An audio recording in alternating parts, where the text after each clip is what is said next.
avait vu dans la dernière session que Dieu avait dit, en fait, Jean avait dit, au chapitre 21, verset 22, il avait dit « Je ne vis point de temple dans la ville, car le Seigneur Dieu Tout-Puissant est son temple, ainsi que l'agneau. » On avait vu que le fondement dans la ville n'est pas statique, mais c'est un fondement qui est vivant.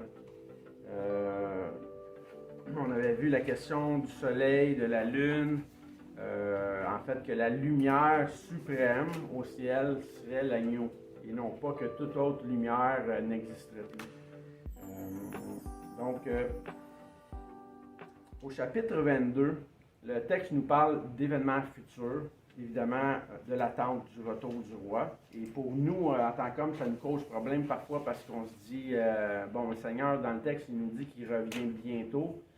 Et bientôt, c'est long, hein? C'est 2000 ans déjà. Mais Dieu n'est pas limité dans le temps. Dieu n'est pas limité par les facteurs qui lui sont externes. Donc, pour lui, c'est bientôt. Et le fait que Christ tarde sa venue, c'est vraiment parce que Dieu est bon et qu'il veut qu'aucun homme ne se perde. Il use de patience. Donc, on va lire ce matin le texte à partir du verset 1 au chapitre 22. Jésus avait déjà dit dans les évangiles qu'il était le chemin, la vérité et la vie. On avait vu, on sait que la croix mène à la vie, hein? Elle nous révèle le bien et le mal, entre autres, d'une façon beaucoup plus grande que juste notre conscience. Au chapitre 20 et 21, on avait vu le livre de la vie. Dans le chapitre 22, on va voir encore le livre de la vie, l'arbre de la vie, l'eau de la vie, le fleuve de la vie. Ça commence à faire bien des éléments. Hein? Est-ce que c'est littéral? Je pense que tout nous pointe à Christ là, dans le texte. Mais que ce soit littéral ou non, c'est Christ le centre de notre espérance. Donc, allons voir au verset 1. On va lire le texte en entier, puis après ça, on va regarder on va venir revoir certains aspects du passage.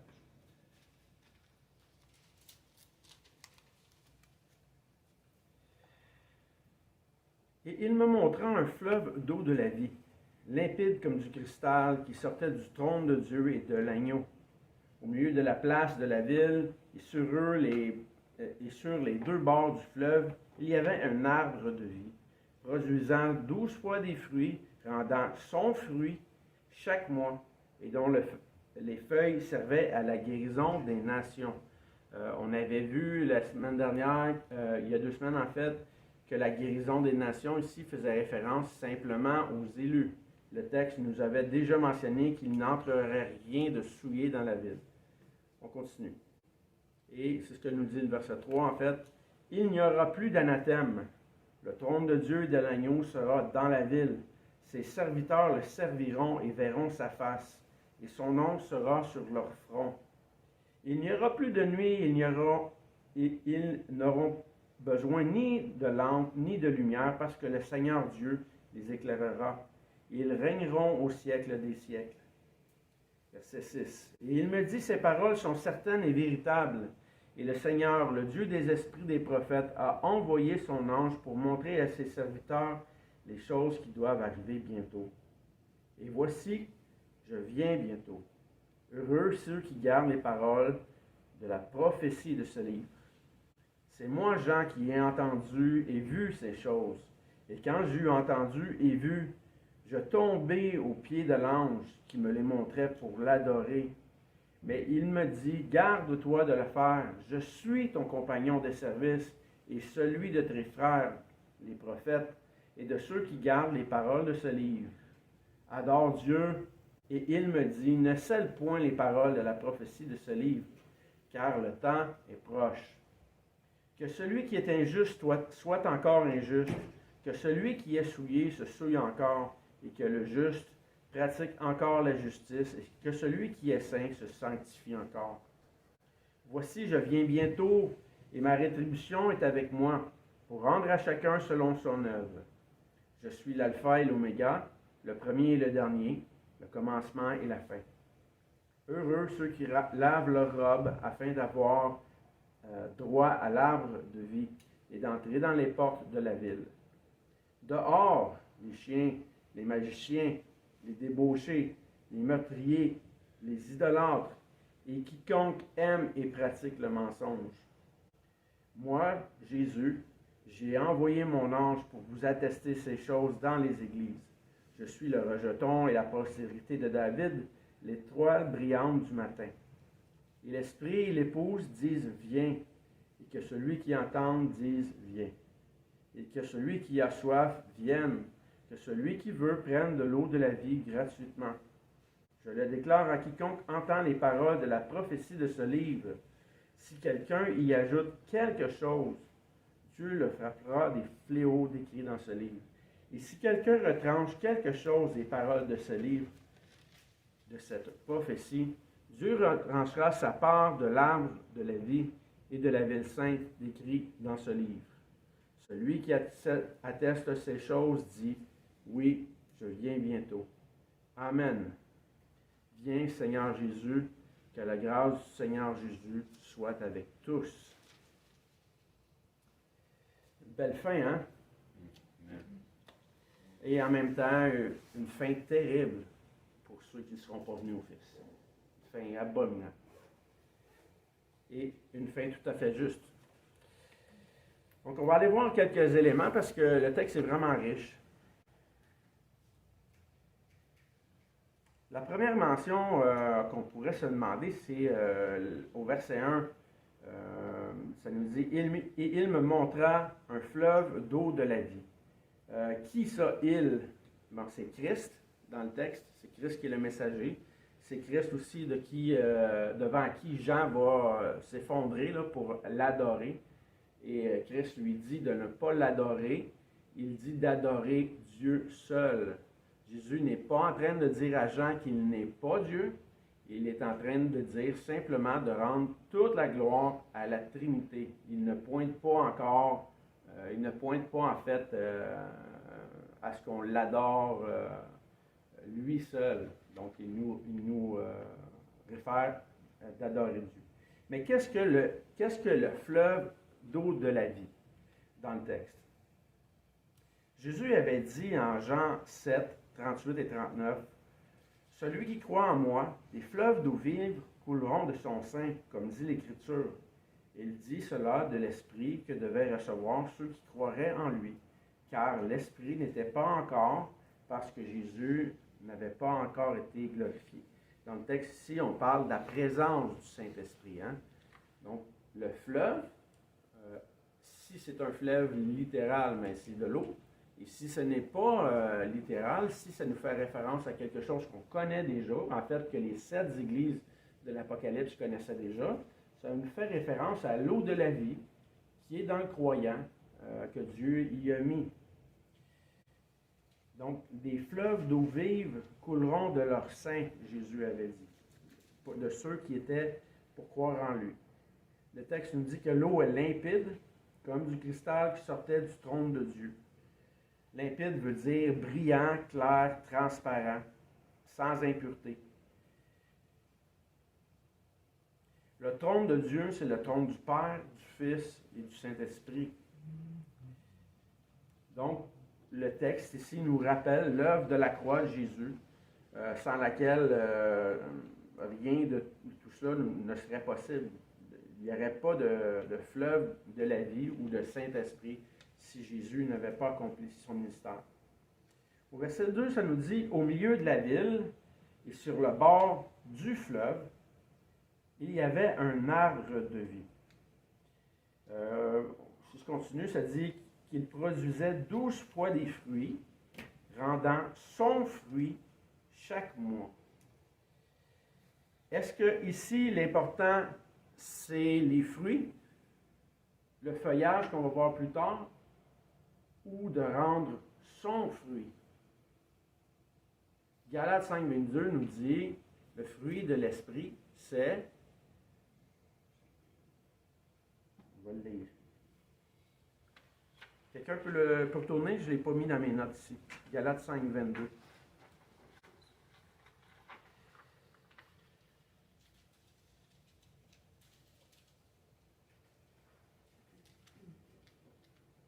fruit de l'esprit, c'est l'amour, la joie, la paix, la patience, la bonté, la bénignité, la fidélité, la douceur, la tempérance.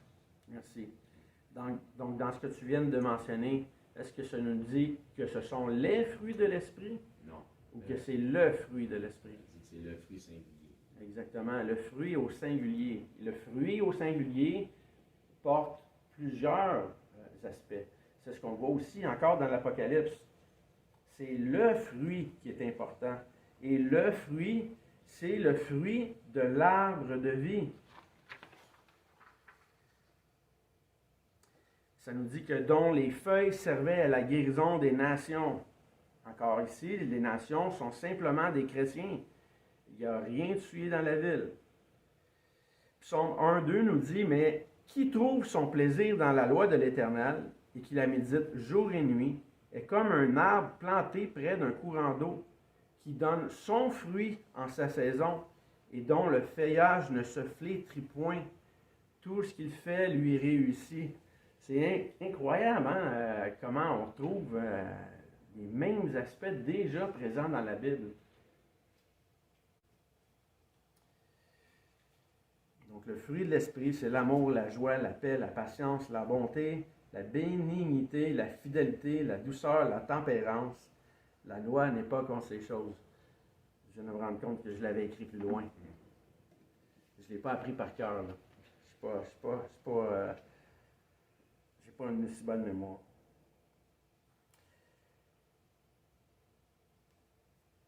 L'abondance des images qu'on vient de voir indique à quel point la vie qui sera offerte aux habitants de la Nouvelle Jérusalem sera vraiment grandiose et précieuse. Il n'y aura plus d'alternative de privation. Il n'y aura plus d'hiver stérile et d'été brûlant. Plus de fruits sans fleurs ou de fleurs sans fruits. Plus de passé avec regret, ni d'avenir avec crainte, mais un présent éternel au sein de la perfection qui est Christ. Fini les ravages du péché. Il y aura plus que la restauration de toutes choses. Il y aura Christ, justement. Ce sera un renouvellement de toutes choses. Tous les mystères vont être expliqués. Tous les maux vont être réparés. L'homme va être rendu à sa destination, à la plénitude de la vie, dans la communion de Dieu lui-même. Imaginez-vous comment ça va être merveilleux. Hein? Actuellement, la Bible nous dit que même la création soupire pour la révélation des fils de Dieu. Mais à ce moment-là, ça va être la pleine révélation et on va vraiment connaître Christ ou on va connaître Dieu comme il nous a connus. Donc ça va être merveilleux. Au verset 3, on nous dit que nous verrons sa face. Pourtant, l'Ancien Testament nous avait dit que nul ne peut voir Dieu à moins de mourir. Donc, comment on va voir la face de Dieu, selon vous? C'est une certitude ici que nous dit le texte. Là. Nous verrons sa face. Sans mourir. Sans mourir, hein? On va le connaître. Le psalmiste, au psaume 17-15, il dit, mentionne, « Pour moi, dans mon innocence, je verrai ta face. Dès le réveil, je me rassasierai de ton image. » Donc le psalmiste, lui, ne dit pas « Un jour, je verrai ta face ». Il dit « Déjà, je vois ta face ». Donc voir la face de Dieu, là, ça peut se faire au quotidien. Chercher sa volonté, chercher qui il est. Les Israélites attendaient vraiment de voir Dieu face à face. Ils aspiraient pour ça, mais en fait, ils rejetaient sa volonté. Donc, le chrétien devrait faire l'inverse et chercher la volonté pour voir vraiment et comprendre qui est réellement Dieu. Le texte nous dit que Christ est sur le trône de Dieu, hein? Et de ce qu'on avait vu, on sait qu'il est au centre de la ville. Est-ce que ça veut dire que Christ ne bougera jamais? Il va toujours rester au centre de la ville? Vous voyez comment c'est ridicule, hein?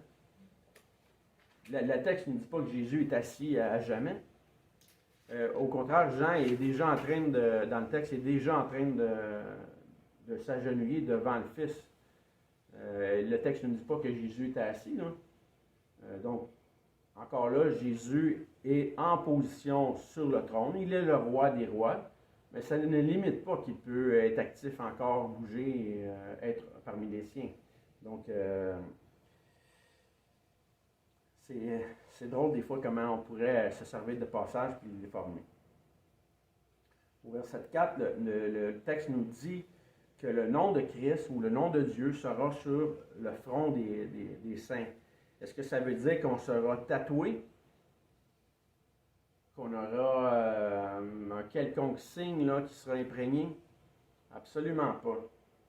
On va simplement lui appartenir entièrement, comme on lui appartient déjà, à l'exception du péché qui ne sera plus. Le texte nous dit que nous régnerons au siècle des siècles. Nous allons régner en tant que roi, du roi, donc du roi des rois. Christ fait de nous des rois par association. Et même si on était simplement des balayeurs de rue au ciel, là, ce qui serait tout à fait justifié, même si ça serait encore trop honorable, il reste encore que Christ nous donnerait vraiment un grand honneur de pouvoir le servir. Donc, on va servir le roi des rois. Au verset 6, si on revient au contexte du livre, Christ dit les paroles qui sont véritables. Il est le Seigneur, le Dieu des esprits des prophètes. Il a envoyé son ange pour montrer à serviteurs les choses qui doivent arriver bientôt. Dans le contexte du livre, quelles sont les choses qui doivent arriver bientôt? Dans le texte ici, au chapitre 22, ça ne nous parle pas de la destruction de Jérusalem, là. Ça nous parle de la nouvelle Jérusalem. Mais le contexte du livre, c'était encore d'adresser ces choses aux 7 églises locales. Par extension, ça s'applique à nous, ou ça va au-delà juste de l'application aux 7 églises. Mais par contre, l'application est vraiment directe pour eux, là. Quand on va voir tantôt la question de ni ajouter, ni retrancher au fléau de ce livre, c'est impossible que les fléaux nous touchent. À nous, mettons, si on ajoutait ou si on retranchait, puisque les fléaux ont déjà eu lieu. Donc, le contexte, c'est vraiment aux 7 églises de l'Apocalypse. Et les choses qui doivent arriver bientôt, ici, on ne parle pas de la destruction. C'est spécifique, Jésus est en train de réellement parler de son retour. Okay? Donc, c'est un bientôt tardif, mais c'est un bientôt certain. Ce bientôt-là date déjà de presque 2000 ans.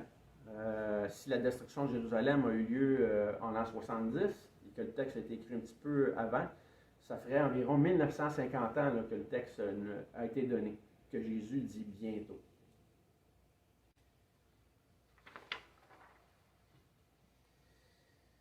La bénédiction va toucher les croyants. Elle s'applique dans le contexte directement aux 7 églises de l'Apocalypse, mais elle ne se limite pas simplement à eux. Au verset 8, Jean dit qu'il a entendu ces choses. Il a tombé, je relis le texte là, qui est comme au passé simple.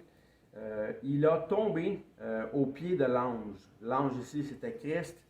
Et quand il a tombé, c'était une attitude volontaire qui a cédé à la grandeur de Christ, à la grandeur de Dieu. Donc, c'est la deuxième fois dans le texte que Jean tombe aux pieds du même ange. Si on pense que Jean, vous vous souvenez dans le préambule du livre, je vous avais mentionné qu'on n'était pas certain si Jean qui avait écrit l'Apocalypse était l'apôtre Jean, Jean le presbytre ou un autre Jean. Le texte ne le précise pas. Par contre, si c'est Jean l'apôtre, il sait déjà qui est Jésus. Hein? Il l'a vu de son vivant. Et là, il tombe volontairement 2 fois devant lui. Est-ce qu'il ne savait pas que Jésus était Dieu? il savait totalement. Donc, il tombe encore devant lui, sachant qui il est réellement. Donc, les gens qui prétendent que Jésus n'est juste un homme qui sait qu'il ne dit pas qu'il est Dieu, c'est complètement erroné, là.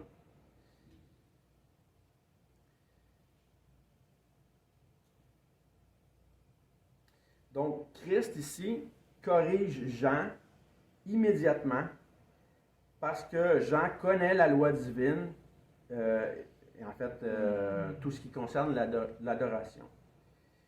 En Ésaïe 42, 8, Dieu avait dit par Ésaïe, « Je suis l'Éternel, c'est là mon nom, et je ne donnerai pas ma gloire à un autre, ni mon honneur aux idoles. » Donc encore, Jésus se réfère ici à adorer la Trinité et non seulement le Fils. Au verset 10, le texte nous dit de ne pas sceller les paroles du livre. Quand on lit Daniel, je n'ai pas marqué la référence, mais je crois que c'est Daniel 8, 26. Dieu avait dit de sceller le livre. La raison était que le livre devait être scellé pour la destruction de Jérusalem par Rome. On avait déjà vu les 4 royaumes. Mais ici, le texte nous dit de ne pas sceller la prophétie. Donc la prophétie est encore ouverte jusqu'au retour de Christ. C'est ce que la fin du texte va nous enseigner quand ça dit que celui qui veuille prenne de l'eau de la vie. Donc l'invitation est encore pour tous. Si cette invitation-là était fermée, Dieu n'aurait pas dit ici de garder la prophétie ouverte, là, de ne pas la sceller. Au verset 11, ça nous dit que celui qui est injuste soit encore injuste. Jésus n'encourage pas le fatalisme ici, là. Il ne dit pas, si tu es injuste, continue comme ça. Puis il ne dit pas non plus, si tu n'es pas injuste, continue comme ça. C'est une invitation à ne pas pécher. Une invitation à se brancher, à se décider là, à faire un choix éclairé dans le but d'avoir une destinée éternelle avec Dieu et non d'être privé. Les conséquences de ce que Jésus ici va emmener 2 choses. Être jugé par condamnation, par une juste condamnation, ou être gracié. Donc quand il dit que celui qui soit injuste là, soit encore injuste et que celui qui est souillé se souille encore, il y a vraiment la question de la justice. En fait, la justice en Christ. Le fait de se décider pour le salut. Le texte continue en disant « Et que le juste pratique encore la justice et que celui qui est saint se sanctifie encore. » Encore, Jésus ne fait pas valoir un salut par les œuvres, il fait simplement valoir que par la foi, on doit apporter des œuvres. Plus tard, on va voir qu'il y a des chrétiens, en fait, qui vont entrer au ciel, si on veut, là, comme au travers le feu, c'est Jésus qui l'avait dit. Sans œuvre, sans avoir vraiment obéi, en fait, sans grandes œuvres, ce n'est pas possible d'entrer au ciel sans œuvre. Je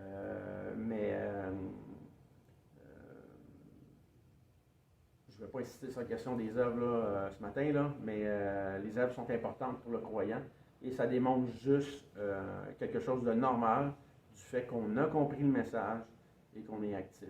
Okay? Jacques nous mentionne qu'on ne peut pas séparer la foi et les œuvres.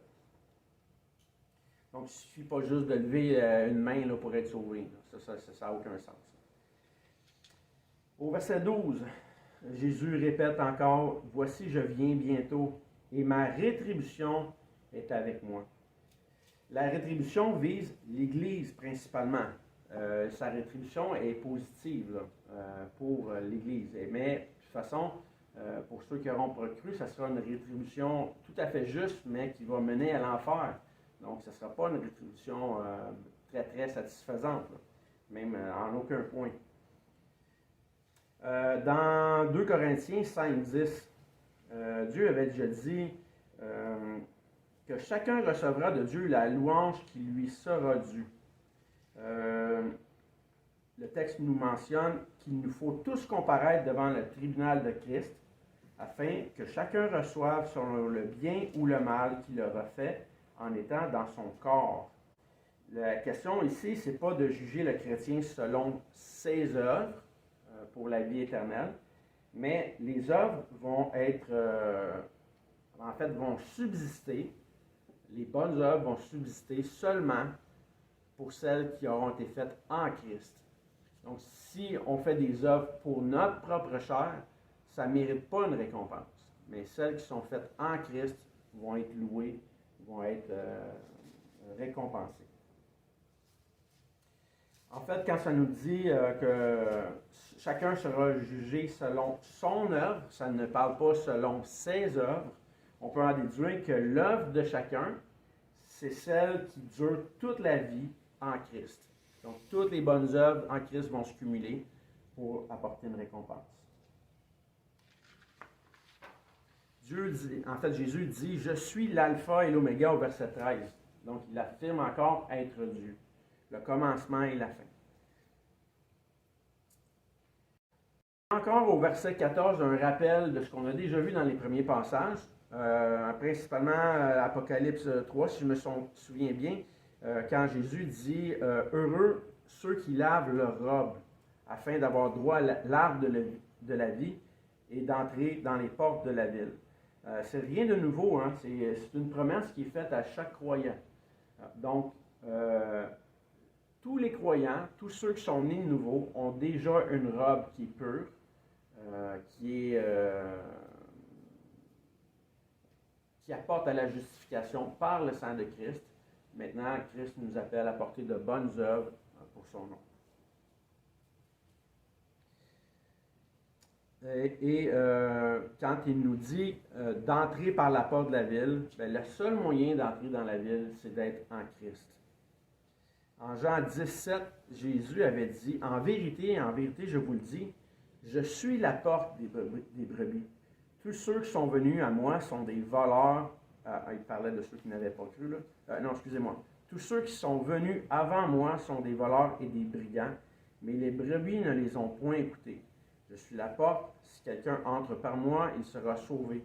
Il entrera et il sortira, et il trouvera des pâturages.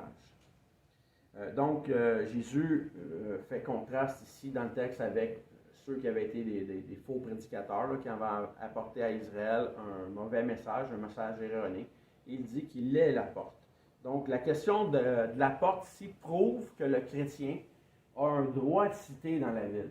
Celui qui est venu à Christ, qui est né nouveau, aura droit de citer dans la ville. Il n'y a pas de question de perte de salut ici. Il n'y a pas de question d'exclure certains chrétiens là, qui, au retour de Christ, resteraient sur terre. Ça n'a aucun sens. Là. Le texte nous parle vraiment d'être en Christ et d'être sécure pour la vie éternelle. Au verset 15, le passage est sévère et tout à fait juste. Quand Christ qui dit que les chiens seront dehors, ils ne seront pas dans la ville. Il ne dit pas qu'ils y sont entrés un jour et finalement qu'ils y sont sortis. Non, il dit il n'y en aura tout simplement pas. Quand il parle des chiens, il fait référence aux faux bergers.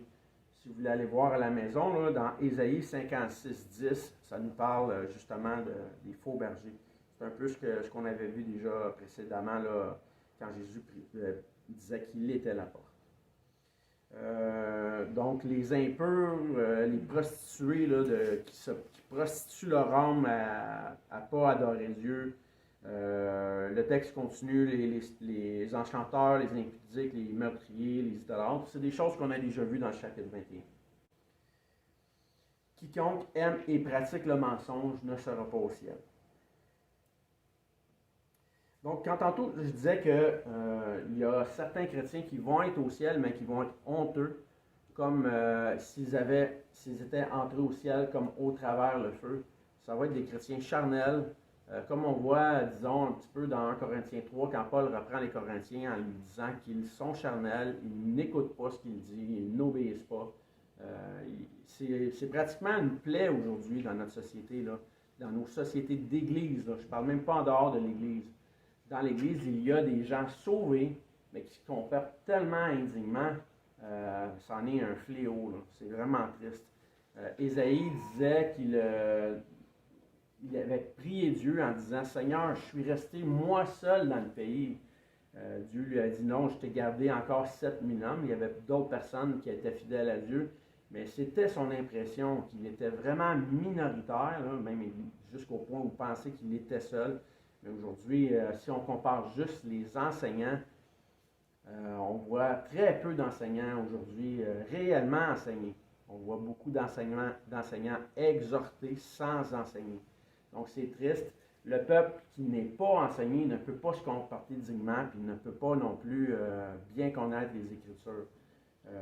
Pour ma part, je passe mon temps, beaucoup de temps, à enseigner, disons, sur Internet à des chrétiens qui ne veulent pas accepter les Écritures, qui passent leur temps à s'objecter et à contester ce qui est clair et limpide dans la parole de Dieu.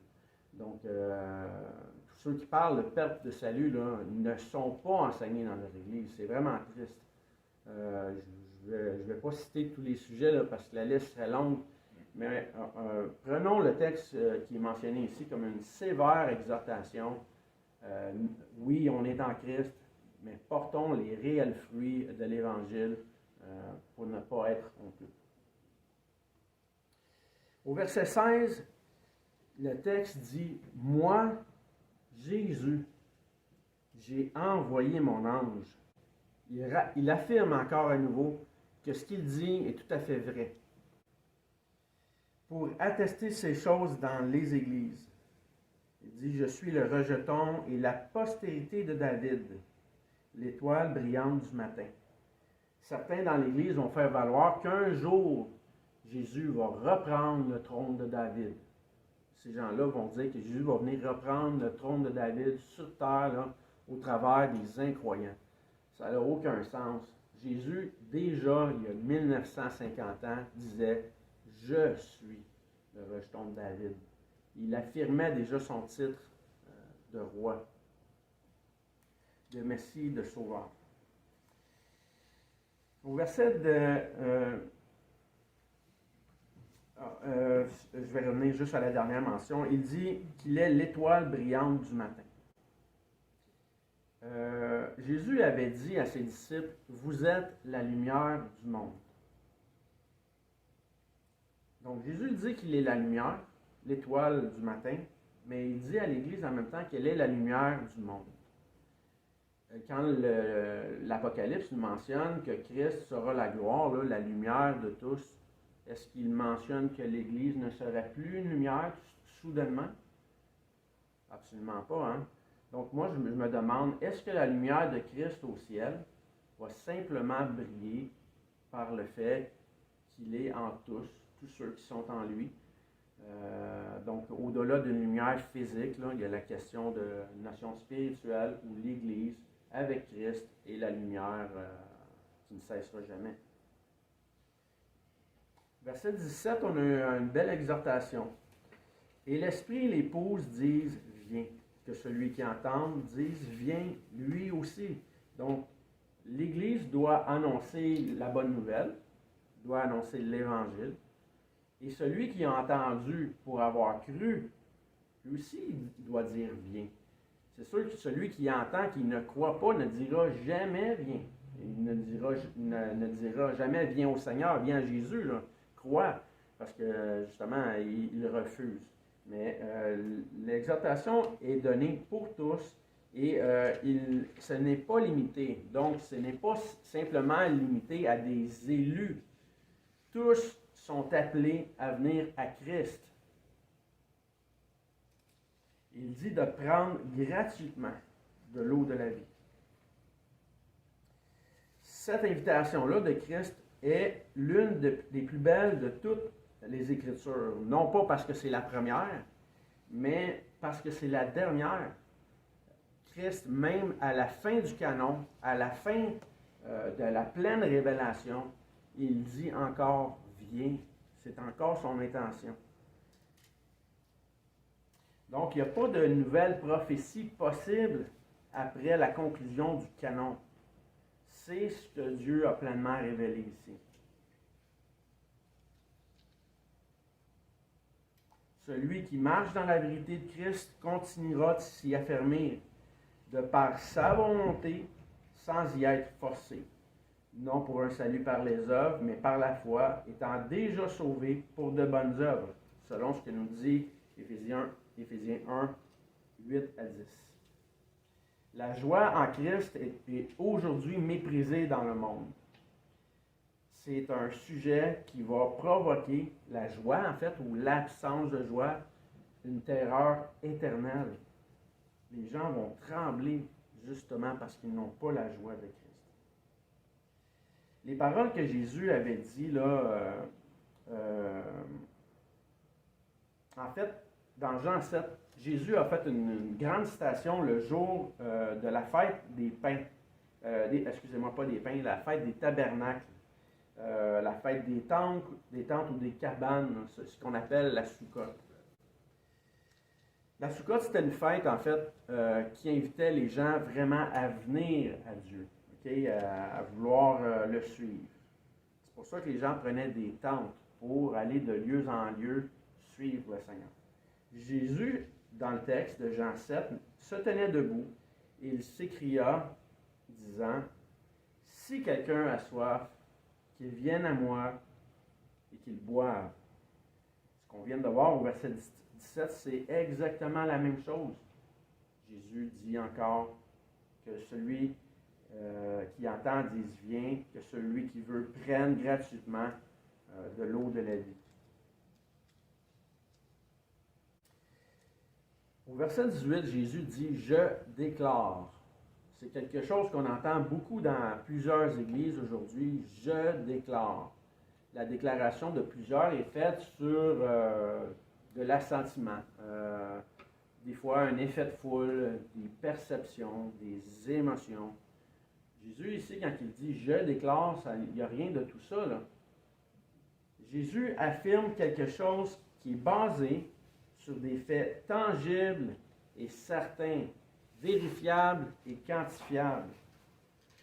Donc, pas de présomption de sentiment libre à l'interprétation, là, quelque chose qui est fondé. Quiconque entend les paroles de la prophétie de ce livre ne doit ni ajouter ni retrancher à ce qui a été dit. Et encore, ça va au-delà de la question du canon, là. Pour être précis, Jésus fait référence vraiment aux 7 églises, premièrement. Donc, notez-le, là, il n'y a pas de nouvelle prophétie possible. Chose qui est encore très contestée aujourd'hui. Et s'il y a une nouvelle prophétie, donnez-moi les nouvelles pages à ajouter, s'il vous plaît. J'aimerais ça les lire. Au sens large, ajouter ou retrancher, en fait, là, pourrait apporter une malédiction et une condamnation éternelle à ceux qui n'entendent pas correctement l'Évangile. Si par exemple, moi aujourd'hui, je suis en train d'ajouter aux Écritures quelque chose qui ne se trouve pas à l'intérieur, ou de retrancher quelque chose que Dieu voudrait qu'il soit dit, bien, je suis en train peut-être de vous induire en erreur, ou de faire en sorte que vous allez être échaudés, ou déçus, ou scandalisés même. Donc, tenons-nous-en aux Écritures. C'est anormal aujourd'hui de vouloir ajouter et retrancher, et on voit ça de façon courante. Au verset 20, Jésus atteste encore qu'il vient bientôt. C'est la deuxième répétition dans le chapitre, juste avant de conclure son texte. Donc, c'est un moment d'attente, mais qui ne limite pas Dieu. Et un moment d'attente où on doit focuser sur la grande commission de Matthieu 28. Le dernier verset. Que la grâce du Seigneur Jésus soit avec vous tous. Avec vous tous ici, c'est encore les 7 églises locales de l'Apocalypse, avec leurs anciens. C'est ça le contexte direct. Ça ne se limite pas à ça, ça va au-delà, puisqu'on le lit, puisque le message est adressé à l'ensemble de toute la chrétienté, mais dans le contexte, c'est ce que ça voulait dire. Je vais terminer avec 2 versets. Donc, quand Jésus dit que la grâce soit avec vous tous, c'est son désir, son cœur pour l'humanité. Jean 3,16 qu'on connaît tous nous dit « Car Dieu a tant aimé le monde qu'il a donné son Fils unique, afin que quiconque croit en lui ne périsse point, mais qu'il ait la vie éternelle. » Donc, quiconque, si vous entendez le message de l'Évangile, que ce soit ici, à la maison, par vidéo, le message est adressé à vous. Vous pouvez croire, vous pouvez venir voir, vous pouvez venir au Fils. Le verset 17 qui suit ce verset-là nous dit que Christ n'est pas venu dans le monde pour condamner, mais pour sauver le monde. Donc, pour vous sauver. Dernier verset, Jacques 1, 12. Je vais vous demander d'aller tourner dans votre Bible.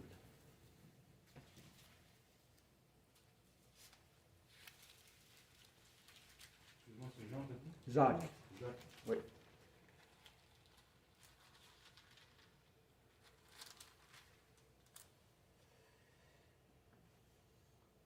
Donc, voici ce que nous dit le texte. Heureux l'homme qui supporte patiemment la tentation, car après avoir été éprouvé, il recevra la couronne de vie que le Seigneur a promise à ceux qui l'aiment.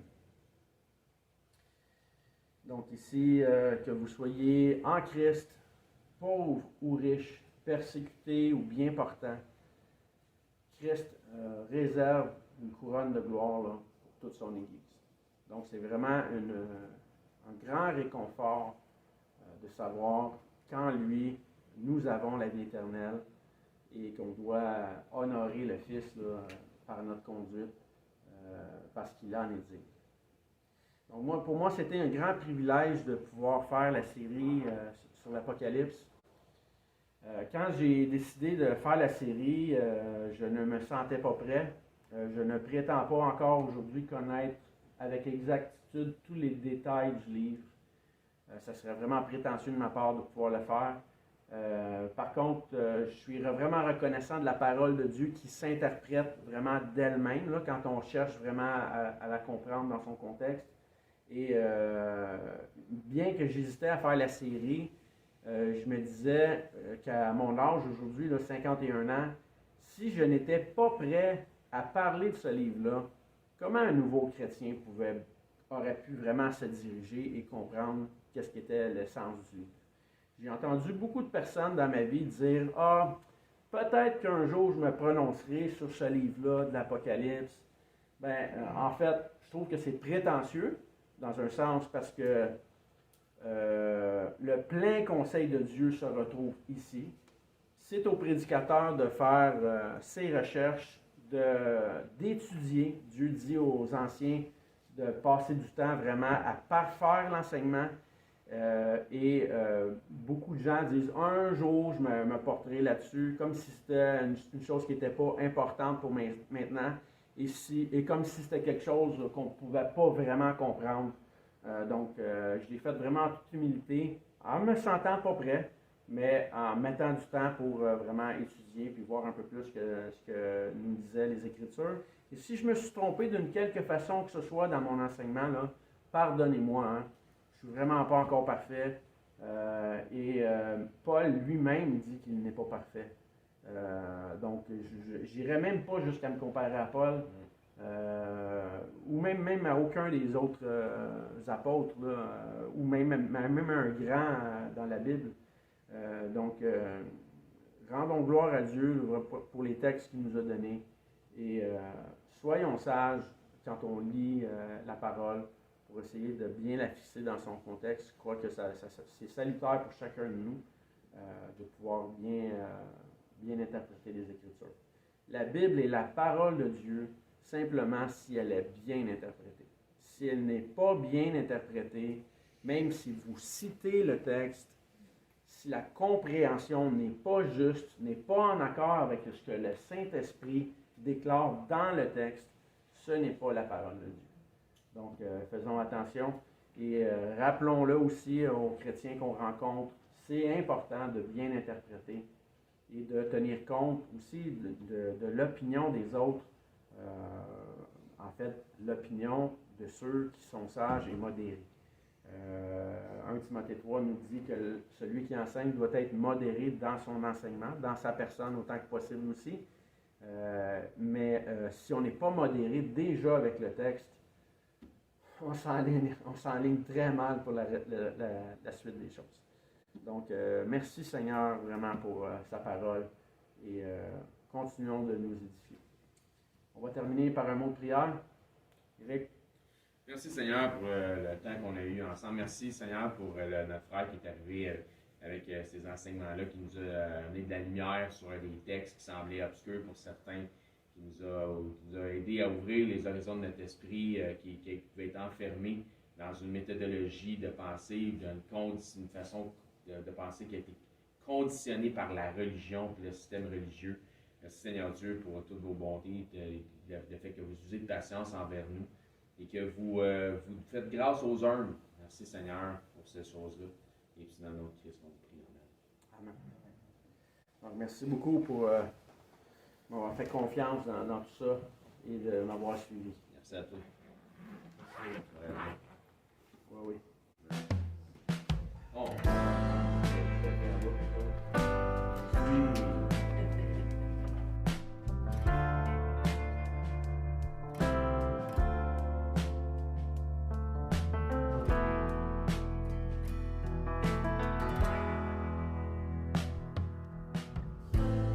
Dis papa, comment c'est là-bas? Dis papa, est-ce qu'on a le droit de tout donner? T'a-t-on récompensé?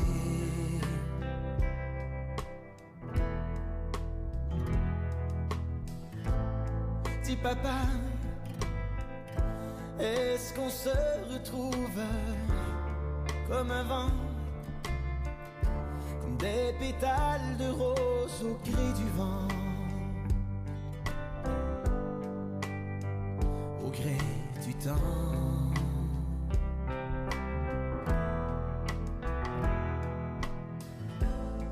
Dis maman, comment c'est là-bas? Dis maman, est-ce qu'on a le droit d'aimer ainsi? D'aimer jusqu'à l'oubli?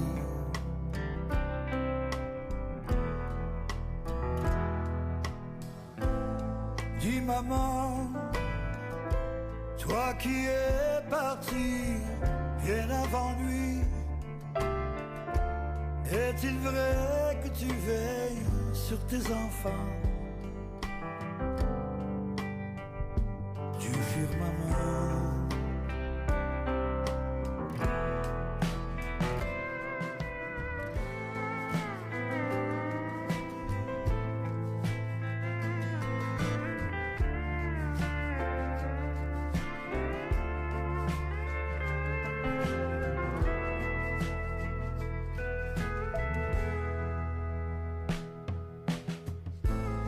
Dis papa, comment c'est là-bas? Dis maman, est-ce qu'il y a une place à vos côtés? Nous est-elle réservée?